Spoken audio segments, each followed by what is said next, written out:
John! Itas mo ang mga kamay mo. Richard, sino ang kinutulungan mo? Huy, may tumama sa akin. Hoy, ilagay mo lang ang mga kamay mo kung saan ko makikita dyan. Sige na Josh, gumulong ka. Nagising ang tatay na ito na tinutukan ng baril ilang oras matapos umano niyang ilibing ng buhay ang anak niya. Nakagugulat ang kasong ito ng ama na, ayon sa pulisya, naglakad kasama ang dalawang anak pero isa lang ang kasama niyang bumalik. At hintayin mo lang na makita ang mga drama na ginawa niya sa isang napakakakaibang interogasyon. On the case, hatid ng Law and Crime. Ako si Chris Stewart.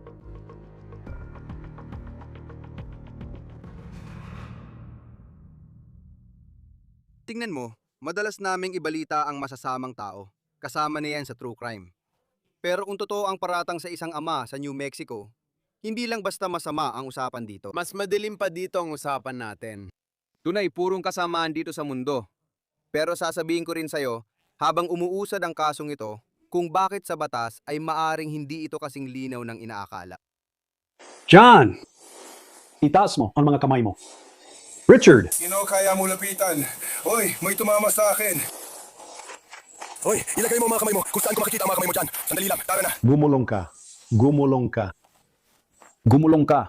Kumarap ka sa kabila. Kumarap ka sa kabila. Sige. Humarap ka palayo sa akin. Para saan ba yung boboto ko?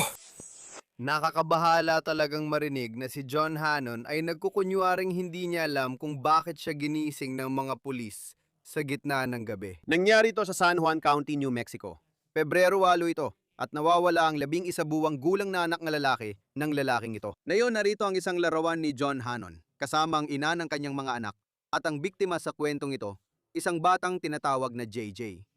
Tinatawag din nila siyang Junior. Gusto ko munang manatili kayo dahil may ibabahagi akong impormasyon bago tayo bumalik sa body camera video na ito. Isang araw bago ang insidente, ayon sa pulisya, naglakad si John kasamang dalawa niyang anak.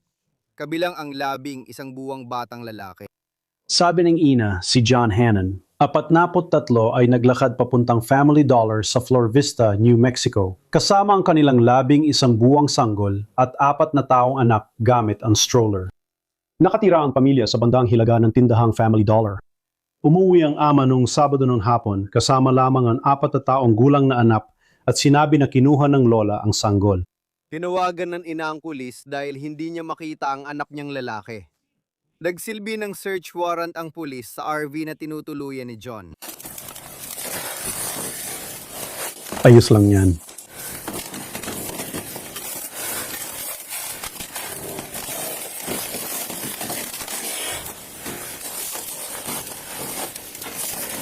Mas mabuti ba yan sa nakikita ko?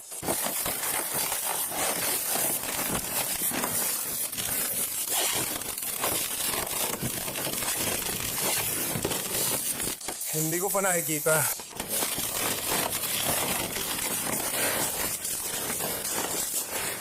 Kukunin natin ang aking paragos sa likod.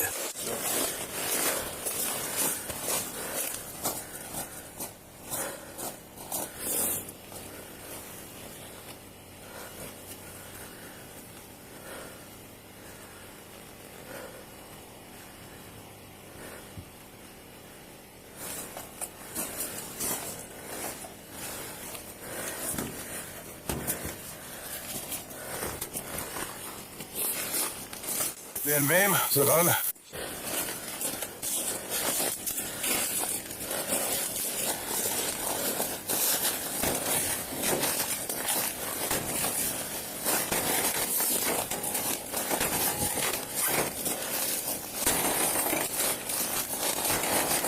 Pero na tayo.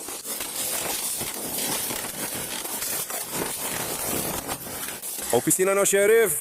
Opisina ng sheriff!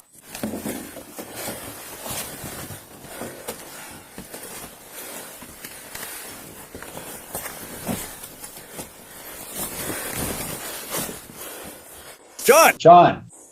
Itas mo ang mga kamay mo! Richard, kanino mo gustong ipasolve dito? Oy.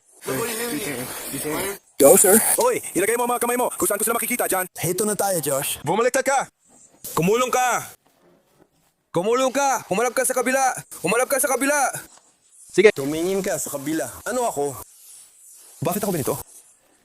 Lumapit ako sa'yo na nakatalikod, Jesus. May mangyayaring pagbabago sa'yo kung di ka susunod sa mga utos, Juan. Gusto kong baguhin ang anggulo ng body camera at ilipat ito sa deputy na malapit kay Juan. Tumulong ka! Quincy ka. Bumulong ka at aalamin natin ang kalagayan mo. Hahawakan kita. Lalabas na ako sa warrant, sir. Ang pangalan ko ay Ed John. Ilagay ang kamay sa likod. Tama. Isunod ang isa pa. Akala ko makakaalis tayo sa pet ko. Sige, ibalik mo yung isa pang kamay. Nasa kulungan ako, bro. Ibalik mo naman yon, yung isa mo pang kamay. Hindi ko alam. 1-3-0. 1-3-0-1.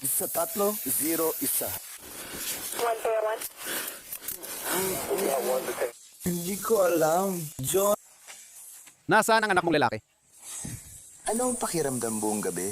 Magbawas tayo. Kevin, highline kita dito ha. Sige. Tumayo ka. John!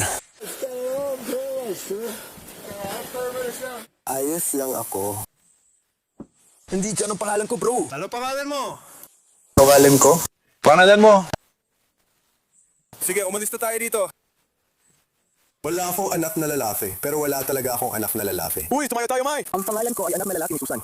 Hindi Susan ang pangalan mo! Ang pangalan mo ay itsura mo, Susan. Uy, ilagay natin ang mga paa natin dito sa ilalim ito. Tapos na ako. Ilagay natin ang mga paa natin sa ilalim ito. Nakakatawa mga ito. Susan, pakiusap. Hindi ko alam kung sino ang tingin mong ako. Sino bang tingin mong ako? Nandito lang ako, kasama ang aso ko. Sige, nasaan na si Junior ngayon? Nasaan si John ngayon? Hahatakin kita, ilalayo kita dito. Tara na, umalis na tayo dito. Tara na, umalis na tayo dito. Hindi tayo magtatagal dito. Magpakailanman. Sige. Umalis na tayo. Hindi ko masasabi. Tumayo ka. John! Lalabas tayo.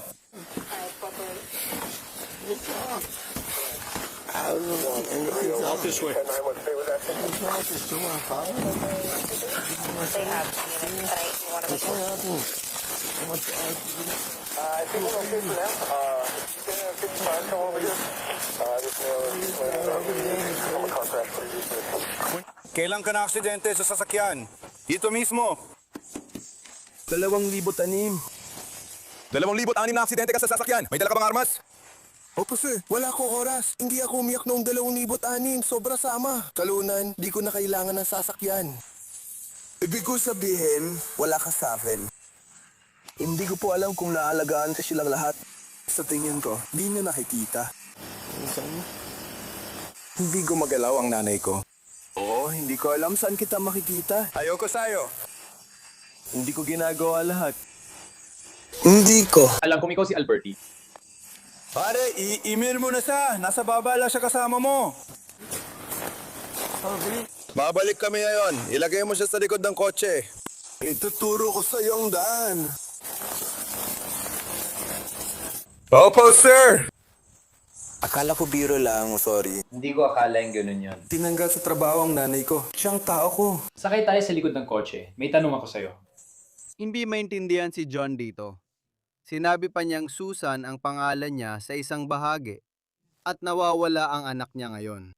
Sabi niya, wala siyang anak na lalaki at hindi niya alam ang sinasabi ng mga pulis. Inaresto si John ngayong gabi dahil sa kasong droga at dinala para tanungin. Pero bakit? Bakit, John? Bakit?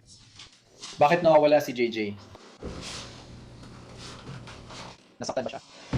Oo, nasaktan siya. Grabe. Sige, paano ka nasaktan? I don't know if he's hurt at all. I know he's hurt.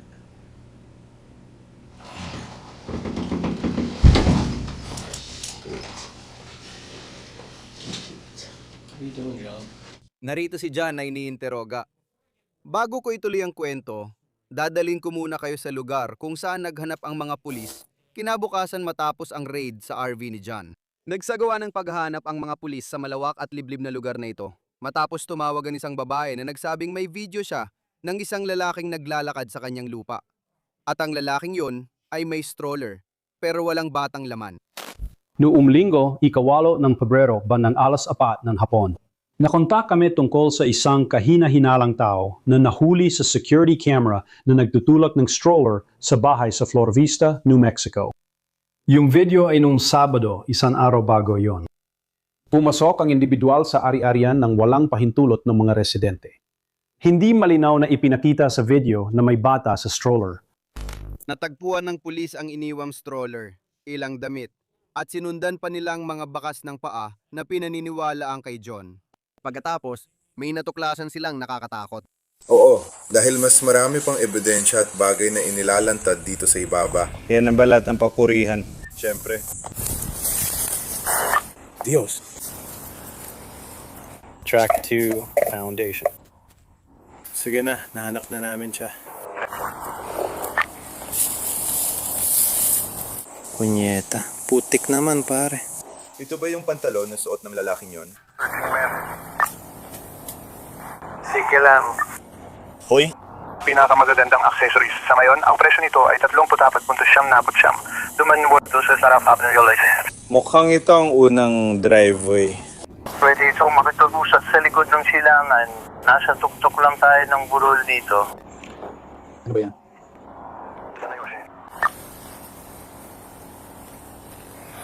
Ilalagay ko ang mga koordinada sa dispatcher para sa command. Natagpuan ng mga deputy ang labing, isang buwang batang lalaki na patay sa mga palumpong. Sa kasamaan palad, bandang alas 10 ng umaga. Natagpuan ng search team ang katawan ng labing isang buwang sanggol na bahagyang nakalibing. Ngayon, sinabi ng mga pathologists na ang pagkamatay ng sanggol ay resulta ng homicide. Habang naghahanap ang mga pulis, pinahirapan ni Hanon ang mga investigador sa silid interogasyon. Bakit sa tingin mo gusto kitang kausapin niya yan? Ano ang pag-uusapan natin? Patay na ako. Patay ka na. Bakit mo naisip yan? Wala po akong anak na lalaki, sir. Ipinaliwanag ko na yan sa iyo noong isang araw at si Susan ay pumunta rito. Sa ngayon, nakakulong si John dahil sa kasong droga, habang iniimbestigahan pa ng mga autoridad ang nangyari. Sabi ni John na wala siyang anak na lalaki at hindi rin siya gaanong maintindihan. Paikot-ikot at mahirap intindihin ang sinasabi niya dahil sa pagbulong, habang sinusubukan pa ring alamin ng mga investigador kung saan nagpunta ang batang ito. Mag-focus tayo. Parin. Bakit tayo nakahiga ng ganito? Anong ginagawa mo? Yes, go. Diyos ko, tapos na. Nandito na ako. Umupo ka na, pare. Hoy, huwag ka nang magkunwari. Hoy, John. Oh, Hindi tayo maglolokohan dito. okay? Tumingin ka sa akin. Pare. Alam na namin ang lahat, okay? Alam ko na alam niyo. Kaya kailangan mong tumigil. Maintindihan mo ba? Oo. Huwag kang tatayo hanggat hindi kita inuutusan. Ayos? Oo, naiintindihan ko. Oo, gusto mo siya at sinasabi mong nakikinig ka sa kanya. Oo naman. Nagsisinungaling ka at nag-aasar ng katawa-tawa. Ginawa ko nga na. Alam ko namang hindi ganito ang ugali mo. Ayos ba? Alam ko nagsisinungaling ka sa akin, okay? Alam ko. Alam kong si Susan ang nanay mo at may mga anak kang babae at may isa kang anak na lalaki. Ayos ba? Oo, alam ko. Yan na po ba ang balita, sir? Alam ko, alam mo ang lahat. Hindi ko naririnig ang mat din. At handa na ako para dito. Ayan na. Kaya nung dumating ang deputy at sinundo ka, may tinanong ka sa kanya. Okay lang ba? Tinanong mo siya kung nandun siya para kasuhan ta ng murder. Kailan? Nung sinundo ka niya na yon. Ayan lang ba? Gusto ko malaman kung bakit mo naisip yon. Dahil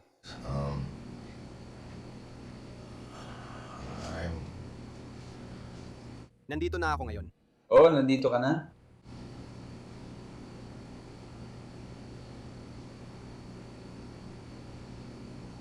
Sabi mo hindi ka naglakad ng Sabado, pero naglakad to pala. Ay humaglakad ngayon. Lalabas na ako. Dahil alam kong naglakad ka dyan. Tingnan mo. Gusto kong tingnan mo ang ilang mga larawan para sa akin. Ayos lang ba? Naalala mo ba ang paglalakad nito? Oh, Ikaw ba yan? ako yan. Alam ko. Alam ko rin. Sino ang kasama mo? Wala. Alam ko naman kasinungalingan yan. Kaya wag na tayo magsinungaling, ayos ba? Oo. Sino ang kasama mo? Ako. Alam ko nandun ka, pero sino ang tinutulak mo sa stroller? Sofa, punta tayo. Hindi. Sino ang nandito ulit? Pwede mo ba ipakita sa akin ang larawan ito? Ipinapakita ko ito sa'yo. Ipakita mo sa akin ang larawan ng operasyon. Pakita mo ang larawan, sir. Hindi naman ako bulag o bingi. Hindi ako yan. Hindi talaga ako yan. Hoy. Tigilan mo na ang pag-arte. Si? Din nga. Kasi din, hindi ako yon at hindi ako dumadaan doon at may kailangan ako kaninang umaga. Hoy, John. Uy, John. Uminga ka muna, pare. Kwento mo sa akin ang tungkol sa araw na yun. Kwento mo kung ano ang ginawa mo nung araw na yun. Sir, Salado. Kwento mo sa akin kung anong nangyari. Saan ka pumunta?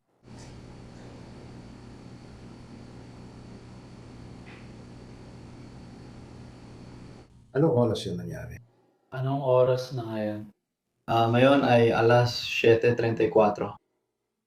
Ako yon. Alam ko.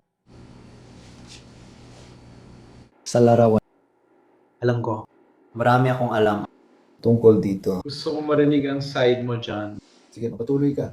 Kaya ikwento mo sa akin ang kwento mo.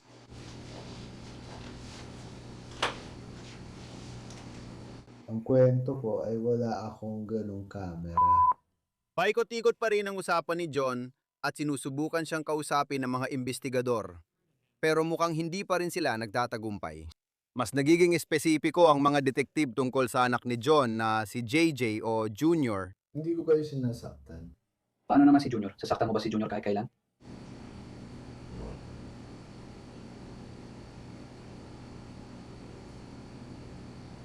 May nangyari ba na nasaktan si Junior?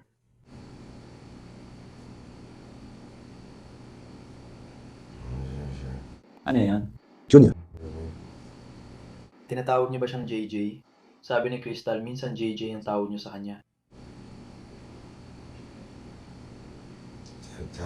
Minsan? Sasaktan mo ba si JJ? Hindi po, sir. Hindi ko kailanman sasaktan si JJ at sinigurado ko ito. Pasensya na po, lalagyan ko ng zipper.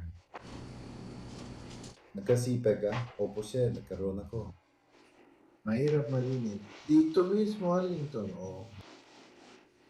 Hayaan mo ako magtanong ulit sa'yo, John. Kilala mo ba ang sapatos na ito? Oo, kilala ko ang sapatos na yan. Paano mo ito nakilala? Dito, nasa pangangalaga mo. Ano yan? Hindi ito, nasa kustudiya o sinusukat ng kahit sino. Alam ko nandito ito. Sige. Hawak ko na. Sapatos mo ba yan?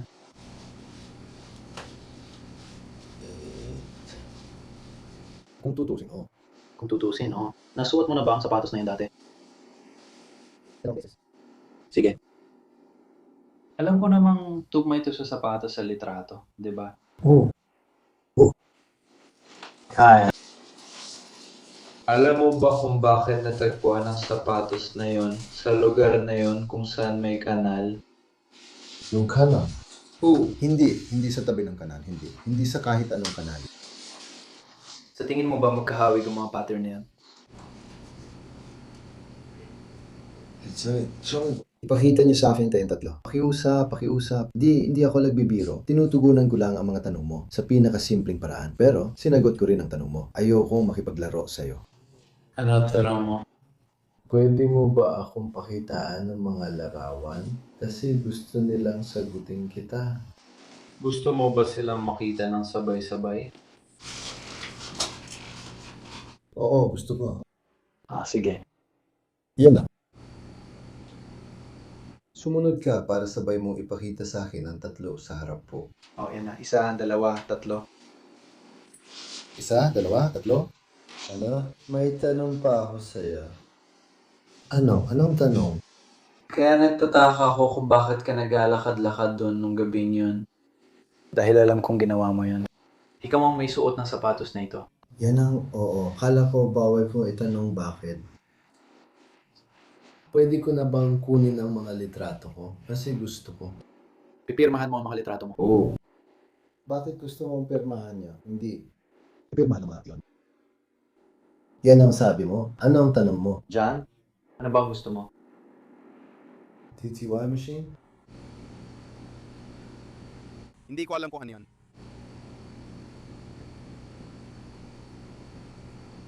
Alam ko.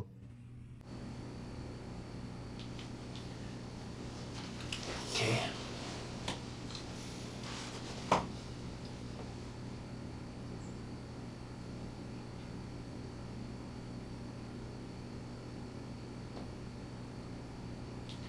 Kaya, John, si JJ ba ang kasama mo nung gabing yan?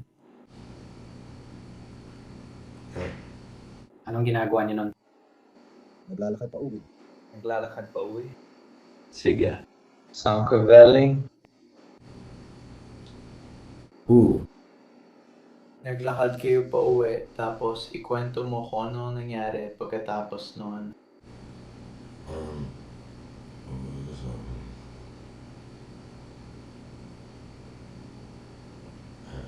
Itaas na ulo. Gilid ng katawan. Nataman sa gilid? Oo. Anong nangyari? Pwede mo bang ikwento? Bigyan mo pa ako ng ibang detalye.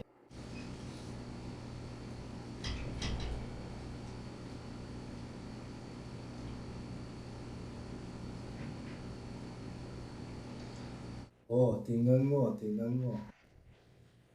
Hindi ko alam bakit ako nandito. Kasi naririnig mo yung boses na ganito. Nasa korte, 11 ito. Hindi ito korte. Paano ako nagkaroon ng gas? Hindi ko alam na 2 beses na ako na ospital na nakaposas at walang suot sa buhok mo. Posasa mo siya? Kaya ba tinatanong mo kung bakit ka nandito ngayon? Dahil nandito ka, tinatanong ko kung bakit ako nandito. Ayos. Kasi yan talaga ang kailangan mo isuot kapag nasa kulungan ka. Pagkatapos, nahulog si John sa sahig. Bakit na ba? Bakit, John? Bakit nawawala si JJ? Nasaktan ba siya? Oo, malubang ang pagkakasulat niya. Sige, paano siya nasaktan? Hindi ko alam kung nasaktan talaga siya. Uy, hindi ko alam na nasaktan siya.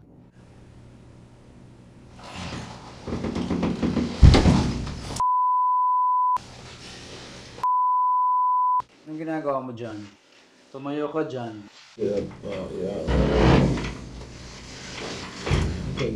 Hindi ako makatayo. Ulitin lahat. Ginawa ko lahat ng palo. Sorry. Anong nangyayari? John? Alahin mo ang mesa papunta ron. Nagkamali ka. Mag-itapat ka lang tungkol dyan, John. Ano nangyari? Natanggal ko ito. Anong ginawa mo? Hindi ko sasabihin sa'yo. Nakuha mo ba ang aral ko? At ikaw rin, alam mong gusto kong maka-move on ka. Babangon ako, aakyat ako dito. Handa ka na? Oo. 1, 2, 3. Wala akong pakialam, wala akong. Matras ka ng kaunti. Pagkalipas ng mahigit 1 oras ng usapan, inilagay ng detective ang larawan ng katawan ng yumaong anak ni John sa harap niya. May isa pa may papakitang larawan dyan. Umupo ka muna, ayos ba? Sige, umupo ka na. John, Oo. alam ko ang nangyari. Okay? Alam ko kung nasaan si JJ. Kasi nakita ko si JJ, ayos. Nakita ko si Junior. Si? Sabihin mo sa akin na nangyari sa kanya. Kasi nakita ko siya. Sige. Pwede mo bang sabihin sa akin kung anong nangyari sa kanya? Alam ko ang lahat. Anong nangyari?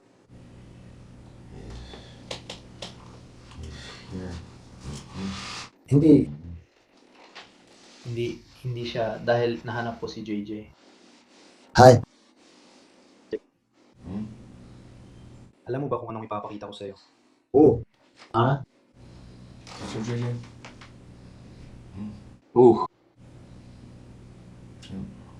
Sabihin mo sa akin kung ano nasa larawan ito.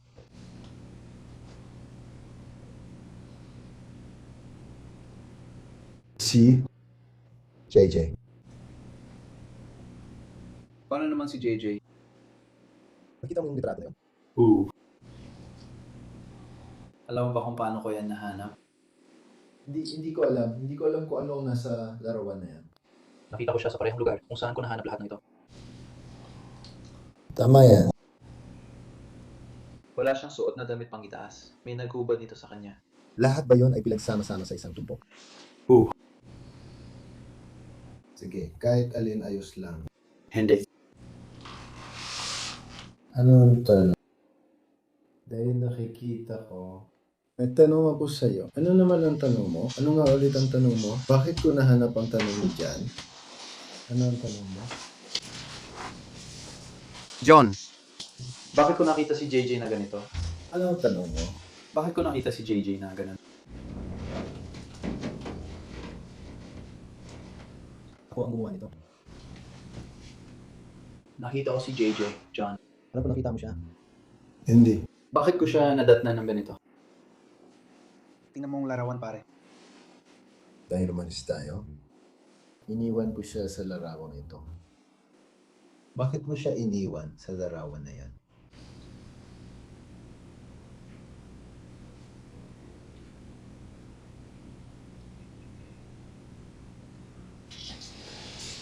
Diyos ko. Diyos ko. Official.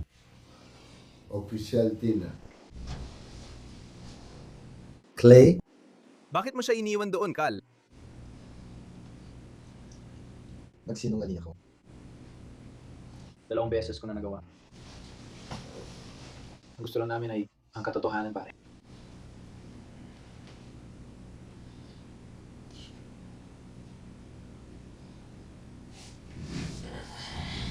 Alam ko.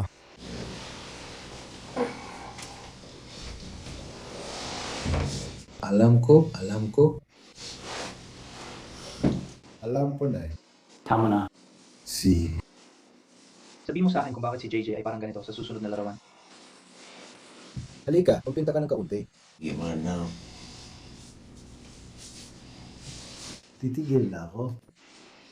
Huminto ako. Huminto na ako. Kasi umupo ka para matulungan kitang tumayo.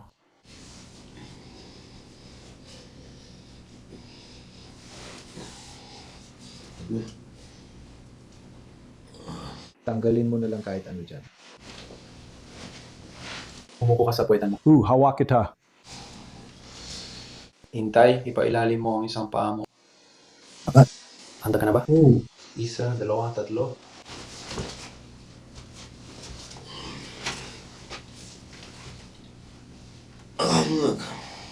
Ano? Opo, sir. Bakit ayaw mo tingnan ang laraw ito, John? Hintayin mo ang susunod na hakbang nito. Ano ang susunod na hakbang? Ito ang ginagawa natin ngayon. Ha? Ginagawa natin ngayon ang lakad. Kaya ikaw ang lalaki, Debbie. Pinahalagahan kita. At ikaw, kayong dalawa, kayong tatlo. Tingnan mo yan. Oo. Alam mo ba? Bakit mo siya iniwan ng ganun? Alam mo. Iyo. Alam mo napatay na siya. Oo. Anong nangyari, pare? Okay, sakit. Aeroplano. Bakit patay na si Junior?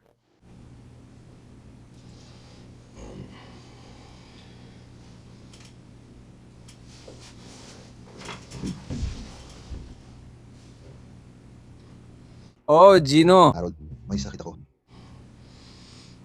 Alam ko. Gagawin ko. Kwento mo sa akin.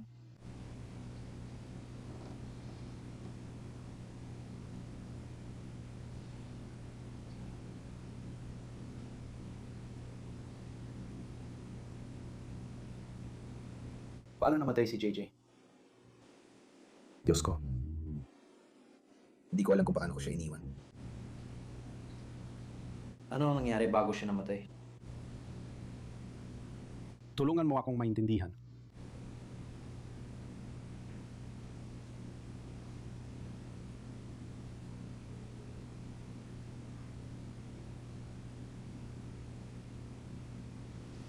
John, bahagi ito ng trabaho ko na hindi ko gusto, okay? Hindi ko gusto ito. Eh kung makakita ng mga sanggol na ganito. Kaya tulungan mo akong maintindihan kung bakit ako ang nakakita nito.